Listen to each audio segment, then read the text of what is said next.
네, 안녕하세요, 리처드 리얼터입니다. 오늘은 제 여기민 경험담에 대해서 한번 이야기를 나눠볼까 합니다. 제 경험을 통해서 여기민에 대한 제 솔직한 경험담과 조언은 아닙니다만 제 경험담을 통해서 여러분께 조금이나마 도움이 될 수 있는 이야기가 있을까 해서 영상을 촬영해 보려고 합니다. 이제 본격적으로 제 여기민 경험담을 한번 얘기해 보겠습니다. 2004년 2월 달에 캘거리로 랜딩을 해서 처음에는 유학생 신분으로 와서 학생 비자로 공부를 시작을 했고, 그러다가 좋은 기회가 돼서 한국 회사 캘거리 지사에 입사를 하게 됐고, 거기서 영주권을 진행을 해서 영주권 3년 정도 만에고, 그 당시만 해도 영주권 심사가 지금처럼 그렇게 까다롭지는 않았던 것 같아요. 그래서 일반 사무직이었음에도 불구하고 일반 사무직 슈퍼바이저로 어플라이를 해서 스킬드 워커 프로그램 뭐 이런 거였던 것 같아요. 그래서 그거를 통해서 영주권을 받고 2011년에 시민권을 받았습니다. 그리고 나서 직장 생활을 계속 하다가 2013년도에 여기민을 가게 됐어요. 떠나게 된 이유는 당시에 저도 그렇고 아내도 그렇고 비록 연봉이 그렇게 많은 직장은 아니었지만 안정된 직장을 다니고 있었는데 캐나다에 온 지 한 만 9년 거의 10년 되어 가던 즈음이었거든요. 지금 와서 돌이켜 생각해 보면 만 30살에 캐나다에 랜딩을 했고, 그 다음에 한국으로 여기민을 간 게 39 정도 됐더라고요. 그래서 약간 그 나이도 관련이 있지 않을까 생각하는데, 캐나다로 올 때는 그 영어권 국가에서 유학을 한번 해보고 싶다는 그런 생각이 어렸을 때부터 있었는데, 그 생각을 실천해보자라는 그 부분이 컸던 것 같고, 그 다음에 여기민을 떠날 시점에는 40을 바라보는 나이에서 어떤 모멘텀 이런 게 필요했던 타이밍이 아니었던가 싶어요. 제 경험상으로는 여기민을 가는 이유가 꼭 여기가 싫어서 먹고 살기 힘들어서가 아니고, 캐나다에 한 10년 정도 살아보니까 어느 정도 캐나다의 삶이라는 게 어떤 건지 알겠고, 직장 생활을 거의 10년 가까이 하면서 매너리즘에 빠져 있고 뭔가 발전이 없는 것 같은 항상 반복되는 패턴, 루틴한 삶 이런 게 계속 반복이 되다 보니까 약간 거기서 오는 매너리즘이었던 것 같아요. 뭔가 변화가 좀 필요하지 않을까 이런 생각들. 그러던 찰나에 한국에서 조그만 사업을 운영하시는 부모님께서 한국에 들어와서 같이 사업을 좀 도와달라, 같이 일을 하자 이렇게 말씀을 주셨는데, 그 당시에 부모님 연세가 한 70 정도 되셨는데 부모님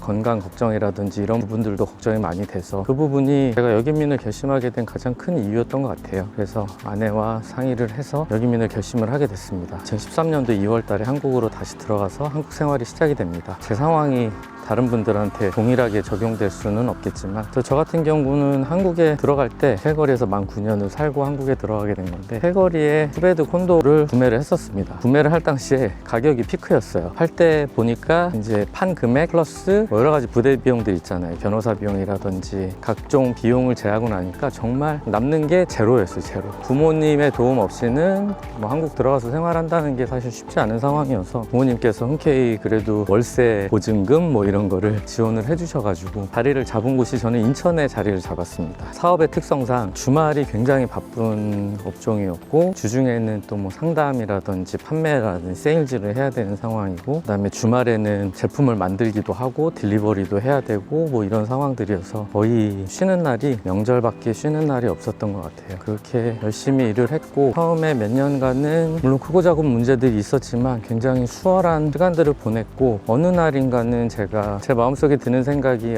이 정도면 살만하다 이런 생각이 들더라고요. 또 어느 정도 정상적인 궤도에 올라섰고 매출도 계속 증가 상승하는 추세였고, 그런데 그 생각이 들고 얼마 지나지 않아서부터 경기가 안 좋아지고 사업이 안 좋아지기 시작했어요. 뭐든지 잘 될 때는 모르던 문제들이 사업이 조금 어려워지고 힘들어지니까 여러 가지 갈등과 그런 부분들이 다시 수면 위로 떠오르더라고요. 스트레스가 굉장히 심각해졌었어요. 그런 부분들을 제 아내 그리고 저희 부모님 다 걱정을 하시고, 그래서 고민 끝에 저희가 2018년도에 밴쿠버로 다시 돌아오게 됐습니다. 그래서 한국에서 캐나다로, 캐나다에서 한국으로, 다시 한국에서 캐나다로 돌아오는 여기민의 여기민을 경험하게 됐는데, 어떻게 보시면 시간 낭비, 돈 낭비, 좀 어리석은 결정이 아니었나 이렇게 생각하실 분도 계시겠지만, 저 나름대로는 배운 게 되게 많은 것 같아요. 더 겸손해질 수 있었고, 사실 한때는 제 자신이 뭐든지 할 수 있을 것 같은 그런 지나친 자신감, 자만심 그런 게 있었는데, 저의 부족한 면을 굉장히 많이 깨닫게 됐고 더 겸손할 수 있었던 것 같고, 그 모든 긴 과정들을 그리고 제 마음속의 생각들을 모두 다 나누기는 어렵겠지만 지금 이 순간에 여기민을 고민하고 계신 분들이 계시다면 제가 드리고 싶은 말씀은 사람은 그런 것 같아요. 항상 어디에 있든지 뭘 하든지 100% 만족하기란 쉽지가 않은 것 같습니다. 그래서 뭔가 불만족스러운 부분들이 생기고 꼭 불만족이라기보다는 저와 같이 매너리즘 때문에 변화를 주고 싶다는 생각이 있으신 분들도 있고 이유는 여러 가지가 될 수 있겠죠. 저 같은 경우는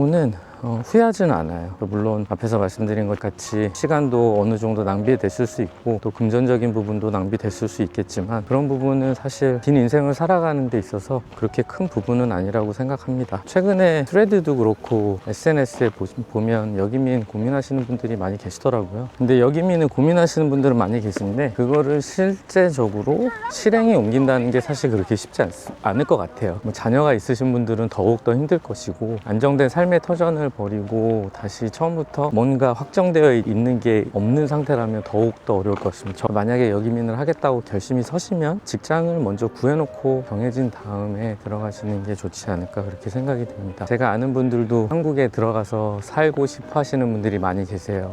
그 중에는 1.5세도 있고 아니면 이민 1세대도 있고 이런데 생각에 그치는 분들이 많이 계시죠. 왜냐하면 현실적으로 쉽지 않기 때문에. 근데 만약에 해도 후회하고 안 해도 후회할 것 같으면 해보고 후회하는 게 낫다라는 주의거든요. 왜냐하면 하지 않고 후회를 하게 되면 그 생각이 아마 평생을 따라다닐 거예요. 여기민을 가시라고 부추기는 건 아니고 심각하게 고민하고 계신 분이 계시다면 상담은 아니고 그냥 조금 조언을 드릴 수도 있지 않을까 이렇게 생각을 합니다. 한국에 사는 동안 좋은 게 많았죠. 일단은 언어의 장벽이 사라지고 제가 하고 싶은 얘기를 다 할 수 있고 먹고 싶은 거를 아무 때나 먹을 수 있고 편리하고 깨끗하고 좋은 점들 많았던 것 같아요. 여기민 쉽지 않은 결정이죠. 굉장히 어려운 결정이고 분명히 쉽지 않은 과정이었는데 저는 많은 걸 배웠던 것 같아요. 그래서 개인적으로는 후회되는 부분은 없다. 그 과정 가운데 많은 깨달음이 있었고 배움이 있었기 때문에 충분히 값진 결정이었고 값진 시간들이었다고 그렇게 생각을 합니다. 요즘 여러 가지로 상황이 안 좋잖아요. 경기도 안 좋고